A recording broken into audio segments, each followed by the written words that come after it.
Si vous n'êtes pas remonté récemment, ils ont construit un mur avec une sorte de portail. Et en fait, les gendarmes, ils sont en ligne devant ce portail, de façon à nous empêcher d'accéder au carreau qu'on passe. Pacifistes mais déterminés, ils sont venus rappeler leur opposition à une réouverture éventuelle de la mine de Salo. Ces 80 manifestants se sont invités à la toute première analyse officielle effectuée sur le site depuis sa fermeture il y a 30 ans. Une mesure d'amiante dans l'air à l'entrée d'une galerie, exigée par les services de l'État. Avant toute recherche possible dans la mine, il faut être capable de dire si on a le droit d'y rentrer ou pas. Et pour vérifier si on a le droit d'y rentrer ou pas, sachant qu'il y a un risque potentiel d'amiante, il faut faire un prélèvement d'air soumis à analyse. C'est ça qui a été conduit ce matin sous le contrôle des inspecteurs du travail des services de l'État.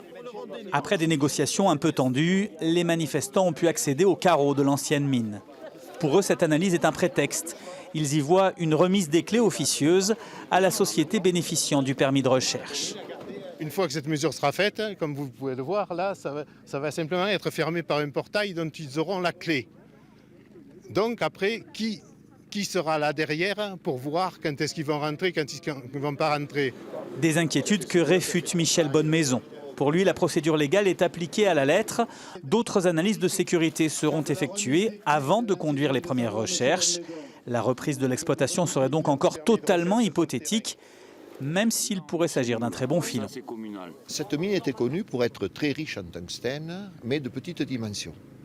On a fait des calculs qui ont permis de réestimer ce qui est le potentiel, c'est-à-dire la probabilité d'avoir du minerai. Et il s'avère que ce serait un gisement de classe mondiale, c'est-à-dire des choses, je dirais, rares au niveau planétaire et qui pourraient donner une forme d'indépendance à la France, voire peut-être contribuer à l'indépendance de l'Europe sur le tungstène.